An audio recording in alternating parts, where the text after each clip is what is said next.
Over the weekend, Congress met on Saturday for a very special session. So you know that what they were voting on must have been critically important for the country because nobody wants to work on a Saturday, especially government employees who have the most paid vacation days and paid time off of anybody in the country.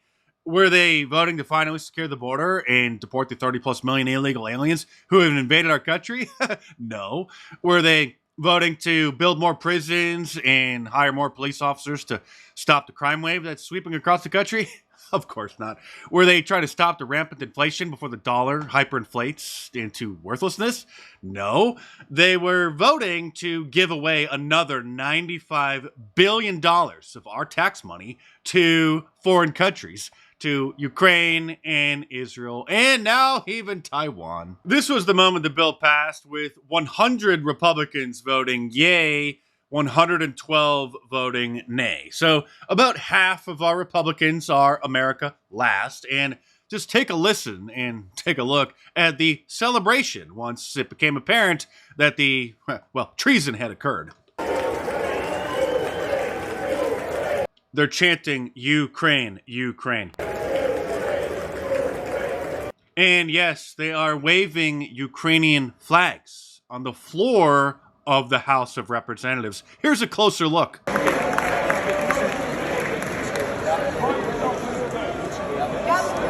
While the majority of members of Congress are complete clowns, the award for the most idiotic argument in favor of the bill goes to Representative Gerald Connolly, a Democrat, of course, from Virginia. Some say, well, we have to deal with our border first. The Ukrainian-Russian border is our border. It's the border between depraved autocracy and freedom-loving people seeking our democratic way of life. Do we have a stake in that outcome?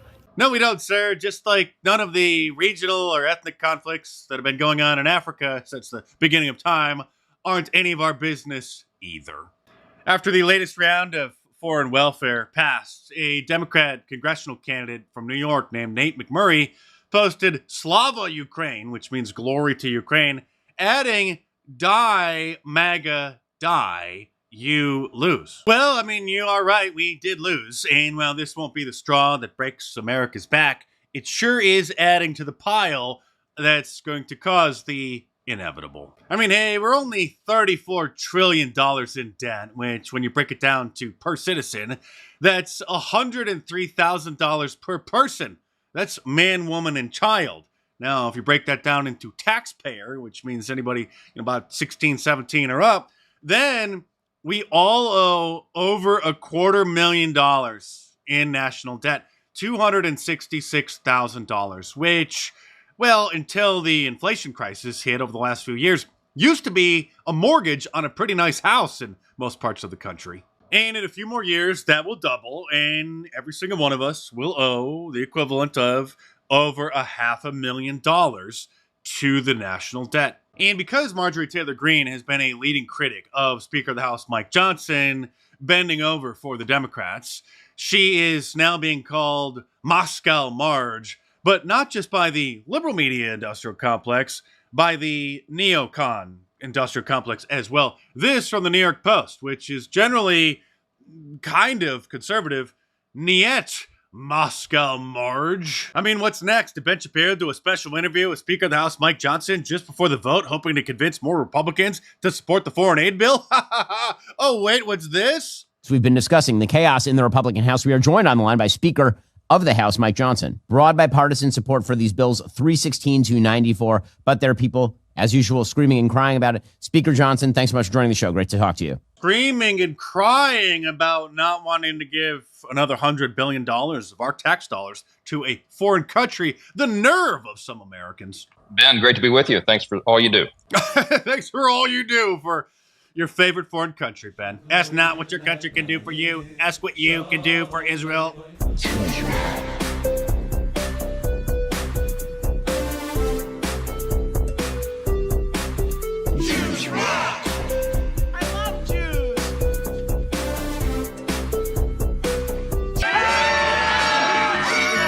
Why are you advancing these bills to the floor?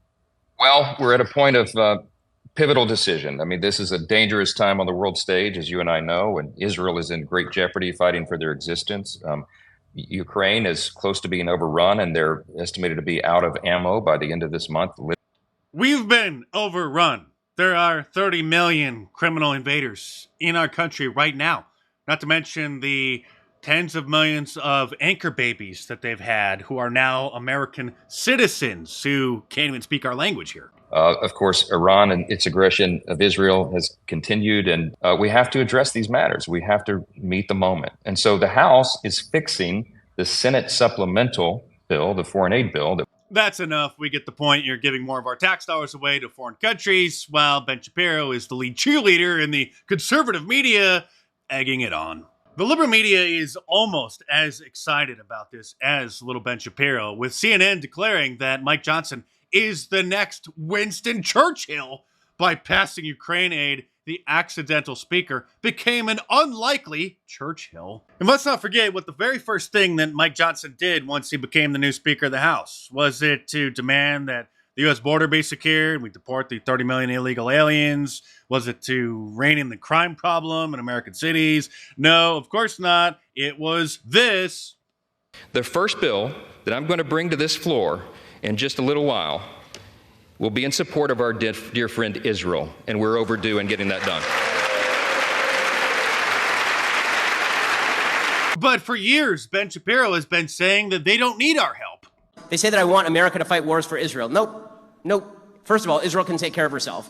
A few moments later. If Israel is forced to the wall, the possibility of nuclear exchange is extremely high. That is why it is very important that the United States provide the material aid to Israel. But I thought that they could take care of themselves. This would be like somebody moving out of their parents' house and then claiming that they're fully independent and they don't need anybody's help and they can make it on their own in the world while their parents are still paying for their rent. Here's General Mark Milley over a year ago. This was February of 2023, so 14 months ago, making equally ridiculous statements. Russia has lost. They've lost strategically, operationally, and tactically. And they are paying an enormous price on the battlefield. Well, if they lost the war and Ukraine won, then why are we giving them any more money? Meanwhile, in America, because fast food workers are now demanding $20 an hour to do the job that a monkey could do, they're being replaced by artificially intelligent AI order takers at the drive-thru like this. Welcome to Wendy's. What would you like? Can I have a chocolate frosty? Which size for the chocolate frosty? Medium. Can I get you anything else today? No, thank you.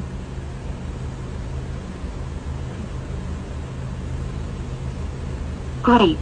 Please pull up to the next window. Now, as slow and as clunky as that was, with it taking a few seconds to lag and analyze what it was that the person was ordering, and then, going through the algorithm to decide what the next question was to ask about, what size they want, or if they want biggie size fries for an extra couple dollars.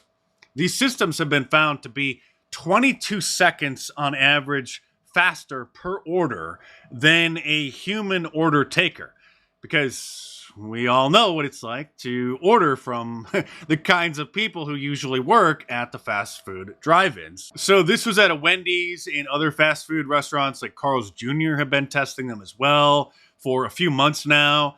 And so instead of the fast food drive-thru order taker getting paid $20 an hour, which is now the law in California, now they're going to be getting paid $0 because they're going to be fired. But speaking of ordering something, may I interest you in a Christ is King shirt from my online store at markdice.com, or the Sorry No Vacancy Deport Them All shirt, or the new Total Eclipse 2024 shirt, all available in a t-shirt, long sleeve, and a hoodie. And not all in a bunch of different colors, because the Total Eclipse requires the black design because the silhouette is a lack of ink. So it's not black ink. So that one's only available in black, but you get the point. There's some cool shirts. They support the channel. So if you're interested, head on over to markdice.com or click the link in the description below and check them out.